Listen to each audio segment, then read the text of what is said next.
Nekrosis dan klorosis merupakan gejala umum sering terjadi pada tanaman. Nekrosis merupakan kematian pada beberapa bagian organ tanaman seperti batang, akar, daun, bunga, bahkan tangkai buah. Disebabkan karena kekahatan atau defisiensi atau kekurangan unsur hara tertentu. Namun unsur hara yang paling berpengaruh adalah unsur hara seng dan besi, serta klor. Sementara itu, klorosis merupakan gejala di mana daun tanaman menjadi tidak hijau lagi karena kekurangan unsur hara tertentu seperti unsur Zn. Unsur seng sangat penting sebagai bahan dasar dalam pembentukan pigmen fotosintesis. Jika tanaman kekurangan unsur Zn tersebut, maka tanaman akan mengalami gejala klorosis dengan ciri daun tanaman menjadi kuning kecoklatan, mudah rontok karena terpengaruh hormon ABA, dan lain sebagainya.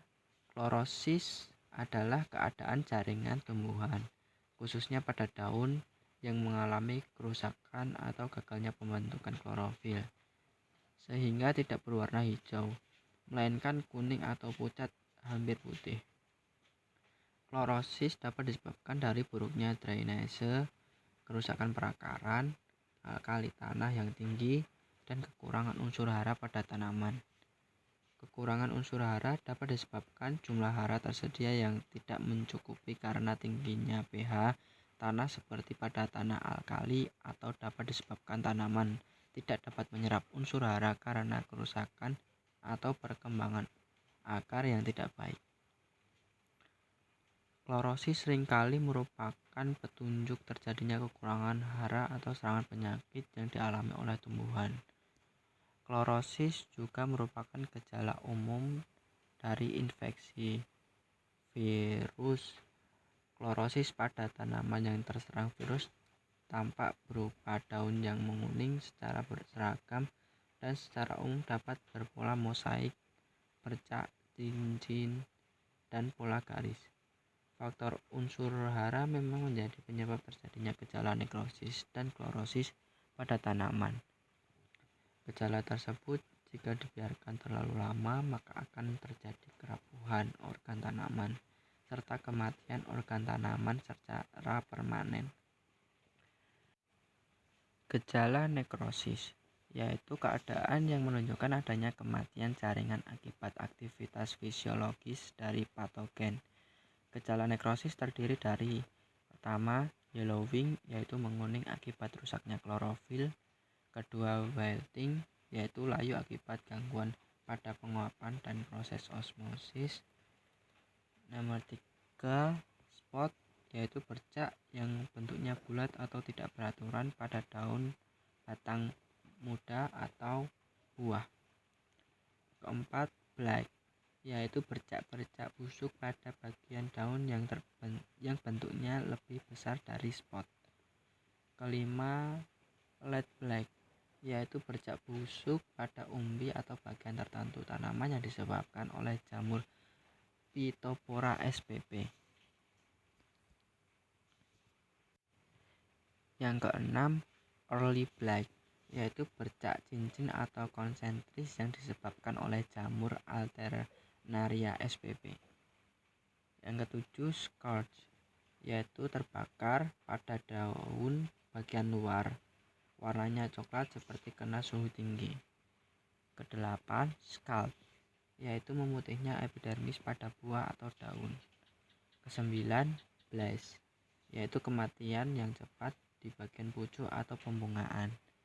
Yang ke-10, mildew yaitu pada daun terdapat abu atau tepung berwarna keputih-putihan atau abu-abu atau hitam.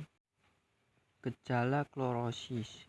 Gejala yang ditunjukkan dapat bervariasi tergantung pada faktor penyebabnya.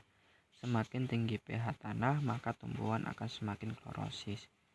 Semakin lama tanaman mengalami klorosis, maka akan semakin parah klorosis yang terjadi. Klorosis ringan dimulai dengan warna daun yang memucat. Warna kuning menunjukkan klorosis yang lebih serius. Bagian yang mengalami klorosis dapat menghambat pertumbuhan tanaman atau bahkan gagal untuk membentuk bunga dan buah. Selain itu, daun yang klorosis akan lebih rentan terhadap penyakit. Daun pada tanaman tomat yang berwarna kuning di pinggir daunnya serta mengering dan kecoklatan disebabkan karena tanaman tomat mengalami gejala klorosis dan nekrosis. Klorosis merupakan gejala umum pada tanaman yang ditandai dengan warna daun berubah dari hijau menjadi kuning atau kuning kecoklatan. Dan kemudian gejala nekrosis yaitu di mana pada daunnya timbul bercak berwarna coklat. Untuk mencegah supaya tanaman budidaya tidak terkena klorosis dan nekrosis, maka ada beberapa solusi yang dapat diaplikasikan pada tanaman. Pertama, lakukan penyiraman tanaman secara baik dan benar. Penyiraman tanaman sebaiknya dibiasakan menggunakan air bersih agar unsur mineral pada air dapat terserap dan digunakan secara efektif oleh tanaman. Penyiraman harus memperlihatkan juga jumlah air yang diberikan per umur tanaman. Kedua, pemupukan tanaman secara rutin dan terjadwal juga penting dilakukan. Pupuk organik maupun anorganik juga banyak mengandung unsur hara makro dan mikro yang dibutuhkan tanaman untuk tumbuh dan berkembang. Unsur hara sangat penting sebagai perombakan senyawa kimia enzim di dalam daun, serta beberapa di antaranya penting dalam metabolisme sel di dalam jaringan dan organ tanaman. Ketiga, menjaga kelembaban tanah merupakan cara terbaik untuk mencegah agar tanaman perkebunan tidak mengalami gejala nekrosis dan klorosis. Perangkat mulsa plastik merupakan bagian dari pokok dasar tanam, sehingga dengan kehadiran mulsa plastik ini, lahan tanam akan terjaga kelembabannya. Tingkat keasaman tanah atau pH tanah terjaga secara baik dan efisien akan sangat bagus bagi penyerapan nutrisi di dalam tanah. Keempat, mengatur intensitas cahaya. Sebagaimana diketahui bahwa cahaya matahari sangat penting dalam menunjang kegiatan fotosintesis tanaman untuk menghasilkan makanan atau anabolisme. Cahaya juga penting sebagai refleksi bagi pigmen klorofil di dalam daun untuk selalu menanggapi perubahan senyawa kimia saat berlangsungnya peristiwa fotosintesis di dalam daun tanaman. Adanya cahaya juga dapat membuat sehat organ daun dan mencegah gangguan pengangkutan nutrisi ke arah daun serta mencegah gejala nekrosis dan klorosis.